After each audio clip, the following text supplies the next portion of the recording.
इस क्वेश्चन में tabular form में हमें कुछ डेटा गिवन है। सबसे पहले हम लोग क्वेश्चन को रीड करेंगे। A dealer in Delhi supplied goods to a wholesaler in Agra. As we know Agra UP में आता है एंड जो डीलर है वो दिल्ली में है, मींस ये इंटर स्टेट ट्रांजेक्शन है।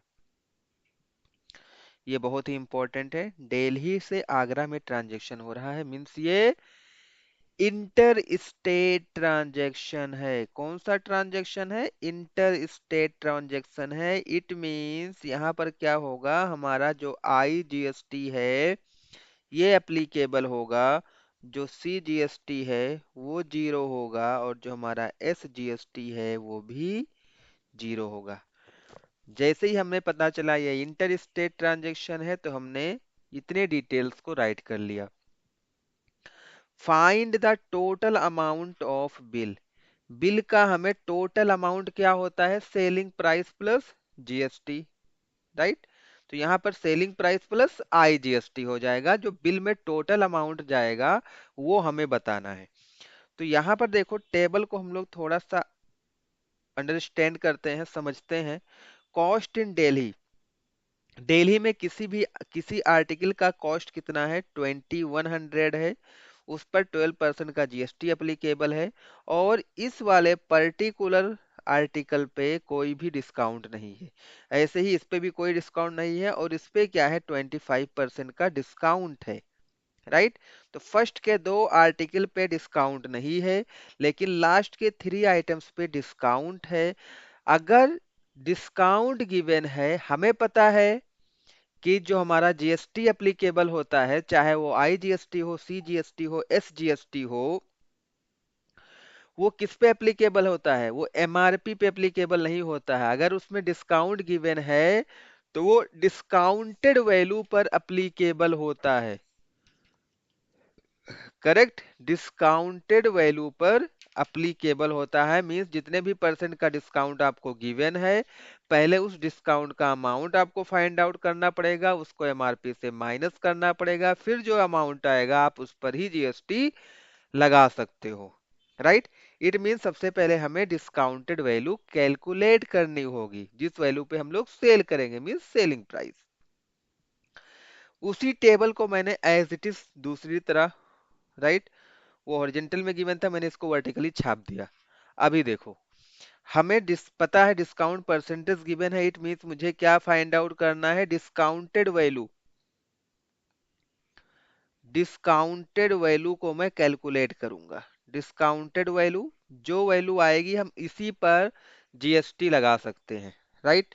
तो पहला वाला हमारा है 2100, इस पे 12% की जीएसटी है, बट यहाँ पर डिस्काउंट परसेंटेज नील है, जीरो है।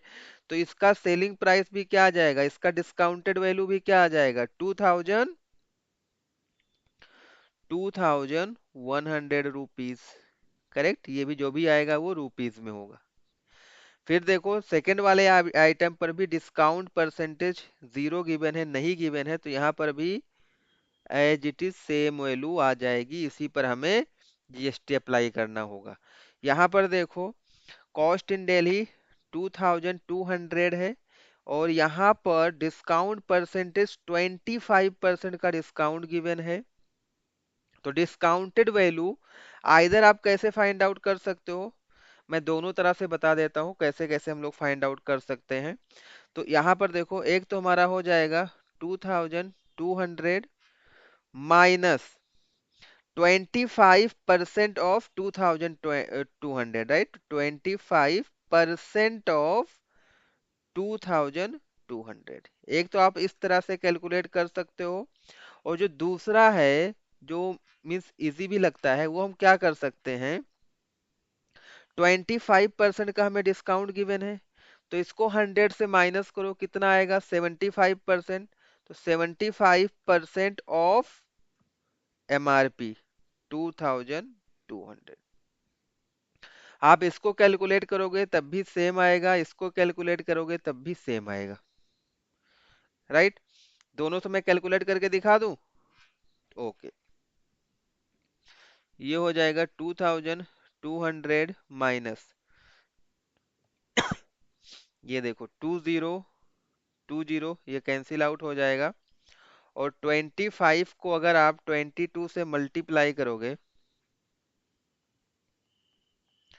5 2 ज़ा 10, 5 2 5 ज़ा 10,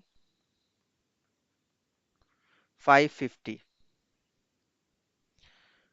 550, करेक्ट। यहां तक बात समझ में आई। अब 550 को हम लोग इससे माइनस कर लो, तो ये हमें क्या मिल जाएगा? 550 को आप 2200 से माइनस करो तो 1650 आएगा, राइट? 1650, करेक्ट। ये हमने इस तरह से निकाला। अगर हम डायरेक्टली फाइंड आउट कर सकते थे 75% ऑफ 2200, तो अपॉन 100 इंटू 2200, दोनों को मल्टीप्लाई कर लो।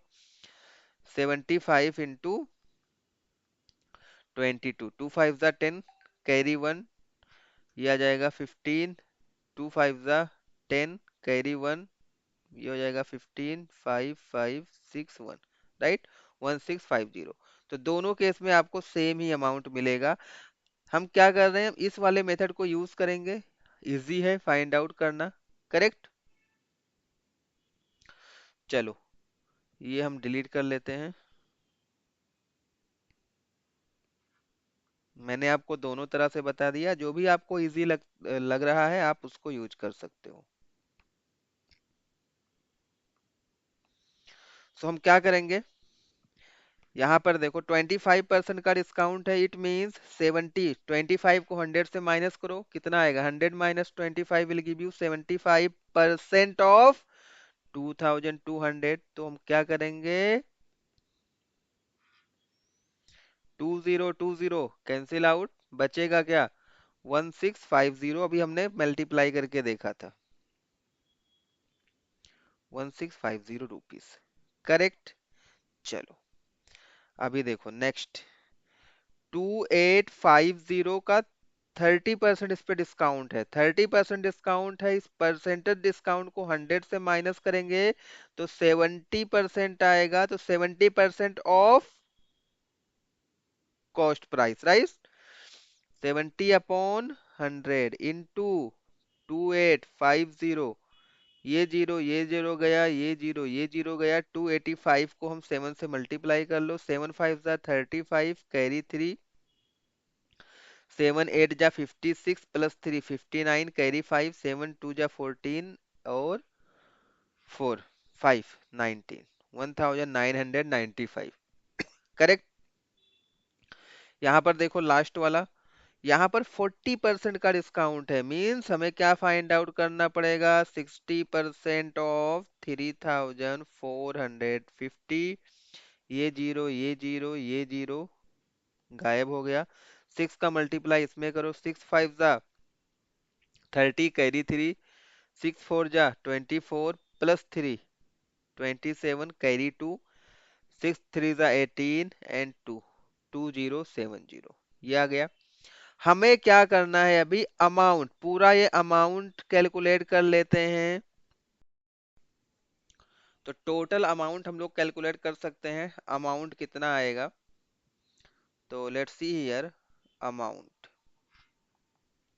इसमें हमें सभी को कैलकुलेट करना पड़ेगा। ये हो जाएगा 2100 1650 1995 और 2070, सभी को ऐड कर लो। ये हो जाएगा हमारा 9 + 5 14 plus 7 21, carry 2, 1 + 5 6 6 6 12, 12 + 9 21, 21 plus 2 23, again carry 2, 2 + 3 5 5 plus 1 6 7 9 और ये 2 11। सो 11,315 रुपीज, 11,315 रुपीज हमारा टोटल अमाउंट आ गया। ये हमारा क्या आया है, टोटल अमाउंट। टोटल अमाउंट आया है, करेक्ट। इस पर हमें जीएसटी भी लगाना है क्योंकि ये इंटर स्टेट ट्रांजेक्शन था, दिल्ली टू आगरा, तो यहाँ पर आईजीएसटी एप्लीकेबल होगा। आईजीएसटी देखो,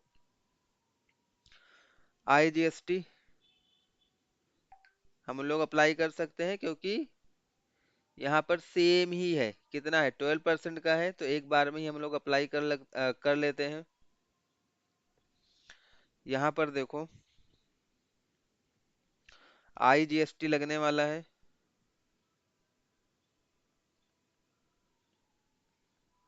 12% of 11,315 rupees, correct. So 12/100 into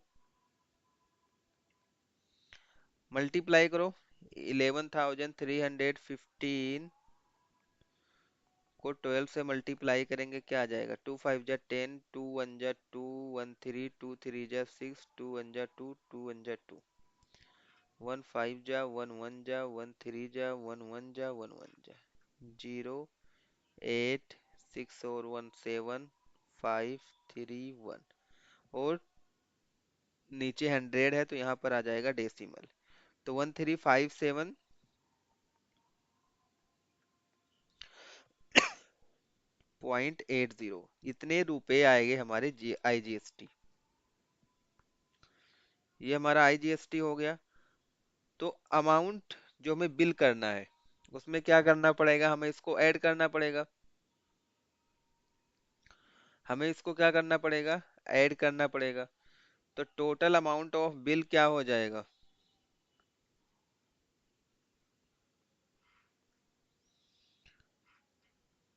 total amount of bill ये हो जाएगा 11,315 प्लस 1357.80, इन दोनों को ऐड करो।